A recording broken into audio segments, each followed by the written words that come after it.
Now let's summarize the ISOOSI model in action and have some review questions for section 1 and section 2 of this course. The ISOOSI model is a conceptual model. It's a group of concepts that characterizes and standardizes the communication functions of a telecommunication or computing system. The ISOOSI model is just concepts. You can build upon these concepts any hardware or software system that can communicate with each other. This conceptual model is regardless of underlying internal structure and technology. The goal of this model is to provide interoperability of diverse communication systems with standard protocols, which means Windows systems can communicate with Linux systems. Any vendor can manufacture or implement a hardware or software system that communicate with another hardware or software system implemented by another vendor, since they are using the same protocol. This is the only condition or criteria, that they must use the same communication protocol. The ISOOSI model partitions a communication system into abstraction layers. The functionality of each layer is contained into itself. The functionality of each layer is done through interoperability with the upper layer and the lower layer as well. The original version of the model defined 7 layers. It's very important to know these layers: application, presentation, session, transport, network, data link, and physical layers. Each layer serves the layer above, and it is served by the layer below it. Or vice versa, each layer can be served by the above and serve the lower layer. It depends whether you are sending or receiving data. When sending data, the data is going downwards. When receiving data, the data is going upwards through the 7 layers. Remember always that layer 1 is at the bottom and layer 7 is at the top. A layer that provides error-free communications across a network provides the path needed by applications above it. This is an example. This layer calls the next layer, which means the lower layer, to it after providing the path to send and receive packets that compromise the contents of that path. From where did it get that path? From the above layer. So this lower layer got the path from the above layer, and then it does the functionality of sending. 2 instances at the same layer are visualized as connected by a horizontal connection in that layer. Remember that the only physical connection is between the 2 physical layers only, and there is a logical layer that is between the application layer here and the application layer there. The application layer here at the sending side and the application layer there at the receiving side. There is a logical connection. Also between the presentation and the presentation, the session and the session, the network, the data link, and each of the 7 layers is connected virtually, but one of them is connected physically, which is the physical layer here and the physical layer there.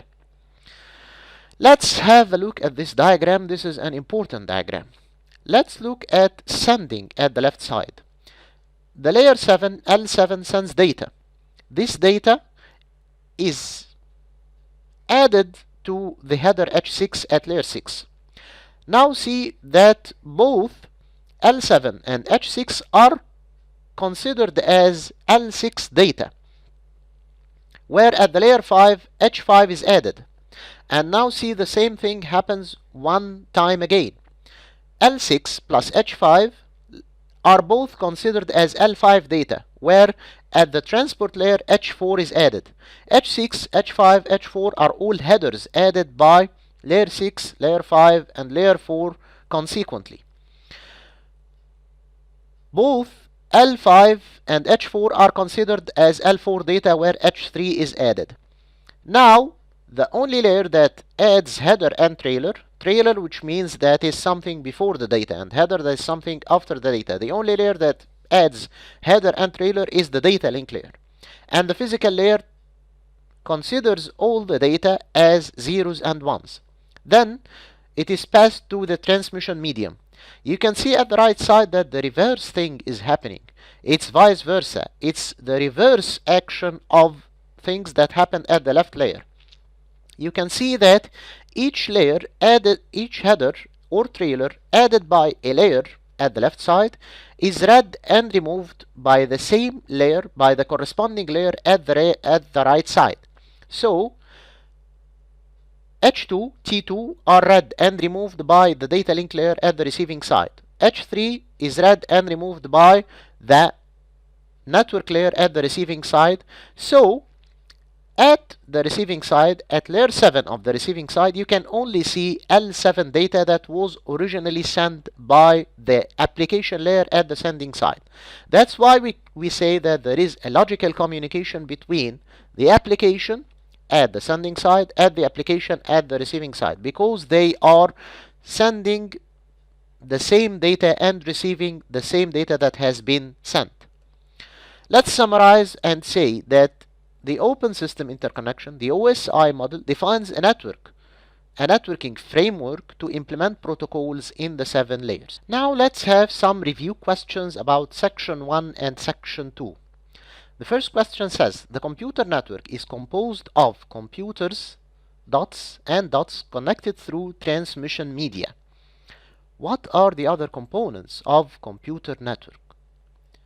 Peripherals. Remember, peripherals, any hardware piece that can be connected to a computer. Connecting devices. This is the other component of a computer network. So the complete sentence would be, the computer network is composed of computers, peripherals, and connecting devices connected through transmission media. The second question, transmission media can either be made of or it can be using as a transmission media. Transmission media can either be wired, made of copper or fiber optic as materials, or it can be wireless using the air as a transmission medium or as a media of transmission. This would be the complete sentence.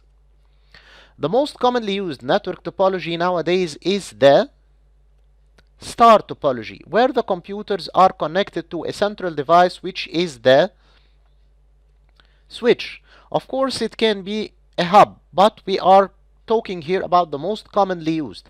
And here I've chosen it to be the switch to let you be familiar with the most commonly used device. Based on the covered geographical area, the network can either be A or A. It can either be a LAN or a WAN, of course. While according to the transmission type, it can either be peer-to-peer or client-server network. Now let's move to section 2. The most commonly used types of copper cables is the twisted pair, which is divided into STP, which means shielded twisted pair, and UTP, which means unshielded twisted pair cables, according to the type of shielding. The advantages of fiber optic cables over copper cables are that it is faster and can afford higher capacity and more immune to EMI, electromagnetic interference, and more secure than the copper cables, of course, since it is not susceptible to sniffing. The term OSI stands for Open System Interconnection. The most commonly used protocol over the internet is the TCP/IP protocol. Among the protocols that work in the application layer are the HTTP, FTP, DNS, SMTP, and others, of course. The transport layer can work in either or modes of delivery, in either reliable or best effort modes of delivery. The main functionalities of the network layer are the addressing and routing functionalities. And of course, the routing is based on the addressing. Of course, the type of addressing at the network layer is the logical addressing. The network layer is responsible of what type of addressing? Very easy question, of course. Logical addressing. While the data link layer is responsible of what type of addressing? physical addressing. Thank you.